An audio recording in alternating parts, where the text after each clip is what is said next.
ጤና ይስጥልን የተወደዳችሁ ተመልካቾቻችን እንደምን ሰንብታችኋል? ከኢፌድሪ መከላከያ ሰራዊት ሳምንታዊ ቴሌቪዥን ፕሮግራም ለዕለቱ ያልናቸውን ዜናዎች ይዘንላችሁ ቀርበናል።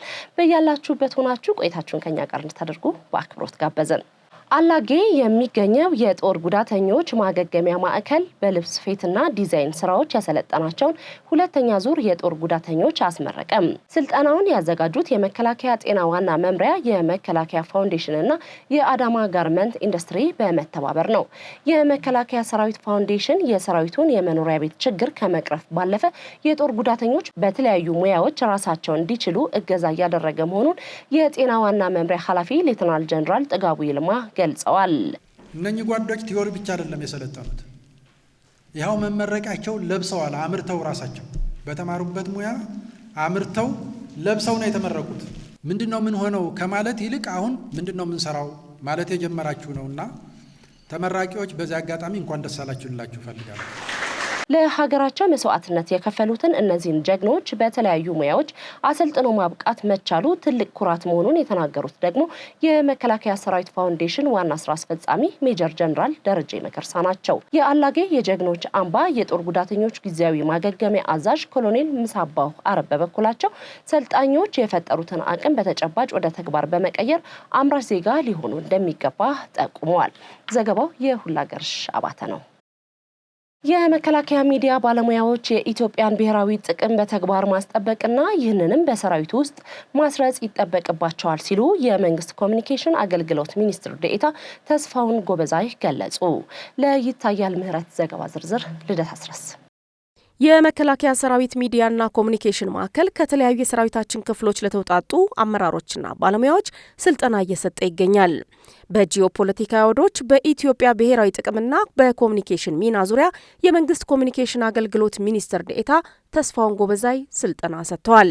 የሰራዊቱን የአሸናፊነትና የድል አድራጊነት ታሪክ እንዲሁም በልፋቱና በድካሙ የተገኘውን የሀገር ስኬት ለህዝብ ማሳየት፣ የሰራዊቱን ገጽታ መገንባትና የሀገር ፍቅር ስሜትን ማዳበር የባለሙያዎቹ ቀዳሚ ተግባር መሆን እንዳለበት ሚኒስትር ዴኤታው ተስፋውን ገልጸዋል። ብሔራዊ ጥቅም ለሁሉም ኢትዮጵያውያን የጋራ የሚያደርግ ነው። ያንን ለማሳካት ሰዎች በተለያየ ዘርፍ ሊሰማሩ ይችላሉ።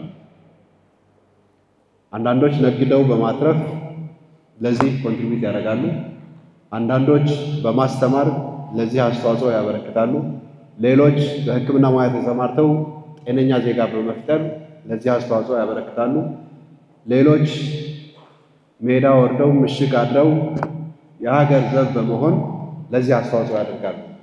ከይዘት ይልቅ የእይታ ብዛት የጥራት መለኪያ በሆነበትና የሐሰት መረጃዎች በተስፋፉበት በዚህ ዘመን የመረጃ ግልጸኝነት፣ ፍጥነትና ተደራሽነትን በመጠቀም የሰራዊቱን ጀግንነት፣ የድል ታሪክና ህዝባዊነትን በትክክል መዘገብና መተንተን እንደሚገባም አቶ ተስፋውን ጠቁመዋል።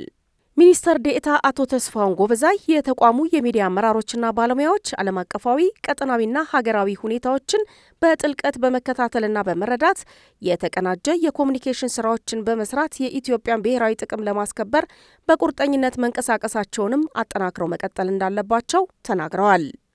በመከላከያ ሚዲያና ኮሚኒኬሽን ማዕከል ሲሰጥ የቆየ የሚዲያ ሙያተኞች የስራ ላይ ስልጠና ተጠናቀቀ።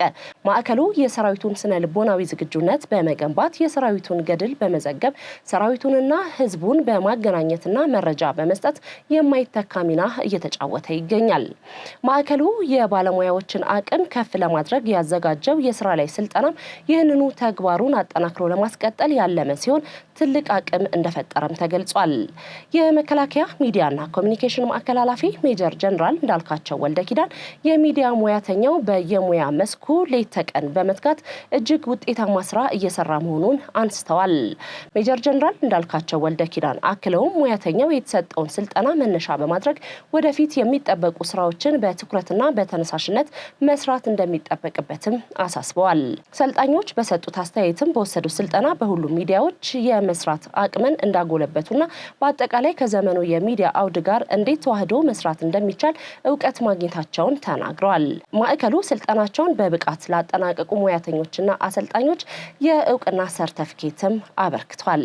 ዘገባው የውብሸት አንበሴ ነው።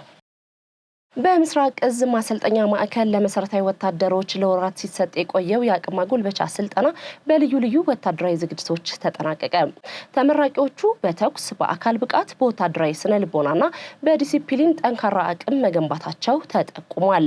የተገኘውን ተጨማሪ ክህሎት በመጠቀም የጠላትን ፍላጎት በሩቅ ለማምከንና በየትኛውም ቀጠና የሚሰጣቸውን ሀገራዊ ተልዕኮ በብቃት ለመፈጸም ዝግጁ መሆናቸውን በእዙ ስር የሚገኝ ኮር አዛዥ ብርጋዴር ጄኔራል ፈይሳ አየለ አረጋግጠዋል።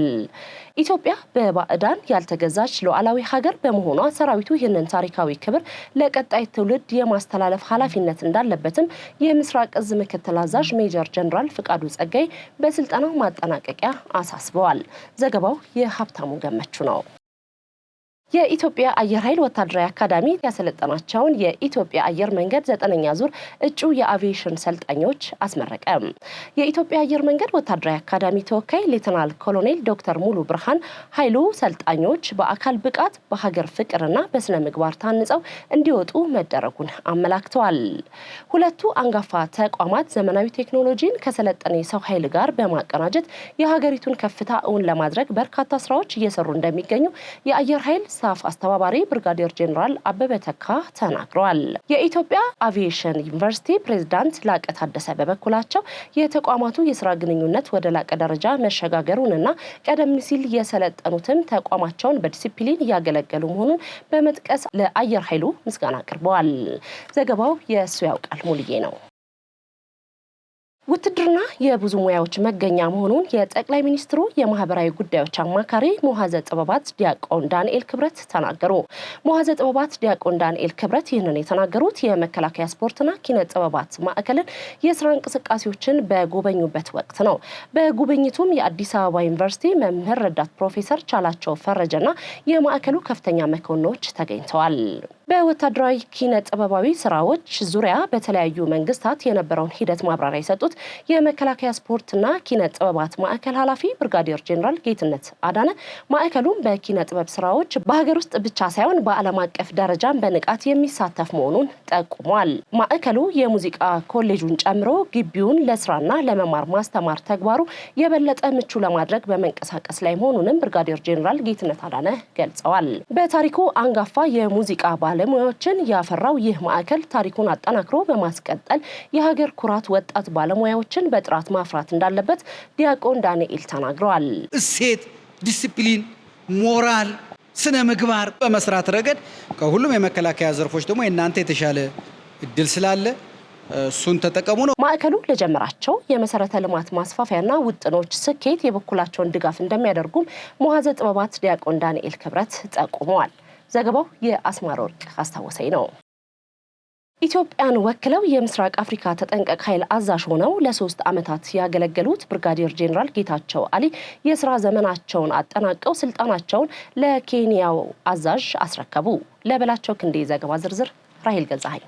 የምስራቅ አፍሪካ ተጠንቀቅ ኃይል ሁለንተናዊ ዝግጁነት በመጠናከር በአስተማማኝ ሁኔታ ላይ መገኘቱ ተገልጿል። በአባል ሀገራት መካከል የነበረው ቅንጅት ማደጉንም የተጠንቀቅ ኃይሉ አዛዥ ሆነው ለ3 ዓመታት ያገለገሉት ብርጋዴር ጄኔራል ጌታቸው አሊ ጠቁመው ለምስራቅ አፍሪካ ሰላም መጎልበት ያለው የጋራ ራዕይ መታደሱንም ተናግረዋል። የምስራቅ አፍሪካ ተጠንቀቅ ኃይል አዛዥ ሆነው እንዲያገለግሉ ኃላፊነት ለሰጣቸው ለኢፌዴሪ መከላከያ ሚኒስቴርና ሁሉም አጋር ተቋማት ላደረጉላቸው ቀጣይነት ያለው ድጋፍ ምስጋና አቅርበዋል። As I prepare to hand over the baton, I do so with a full heart. ባለፉት 3 ዓመታት በአባል ሀገራት መካከል ቅንጅታችንን አጠናክረን የበለጠ ደህንነቱ የተጠበቀ የምስራቅ አፍሪካ የጋራ ራዕያችንን አሳክተናል። እነኚህ ወሳኝ ክስተቶች የተሳኩት በጋራ የሥራ ጥረትና በማይናወጥ ቁርጠኝነት ነው። የምስራቅ አፍሪካ ሴክሬታሪያት ዳይሬክተር፣ የመምሪያ ኃላፊዎች፣ የቅድ ክፍሎች እንዲሁም ሁሉም አጋሮችና ተቋማት ላደረጉት ስትራቴጂካዊ መመሪያና ቀጣይ ድጋፍ ጥልቅ ምስጋናዬን ማቅረብ እፈልጋለሁ። I am deeply grateful for your companionship and dedication. ብርጋዴር ጄኔራል ጌታቸው አሊ በስራ ዘመናቸው የምስራቅ አፍሪካ ተጠንቀቅ ኃይል እንዲጠናከር ለሰሯቸው ስኬታማ ስራዎች በምስራቅ አፍሪካ ተጠንቀቅ ኃይል ምስጋና የተቸራቸው ሲሆን እውቅናም ተሰጥቷቸዋል። አዲሱ የምስራቅ አፍሪካ ተጠንቀቅ ኃይል አዛዥ ኬንያዊ ብርጋዴር ጄኔራል ስቴፈን ማይና ሁሪያ በተሰጣቸው ኃላፊነት በቁርጠኝነት ለማገልገል ዝግጁ መሆናቸውን አረጋግጠዋል። እኔ ወደዚህ ተቋም የምቀላቀለው እንደ ቡድን አባል በመሆን ነው። በኃላፊነት በማገልገል ወደፊት እንድንራመድና ተቋሙን የበለጠ የተሻለ ደረጃ ላይ ለማድረስ በቁርጠኝነት ለማገልገል ቃል እገባለሁ።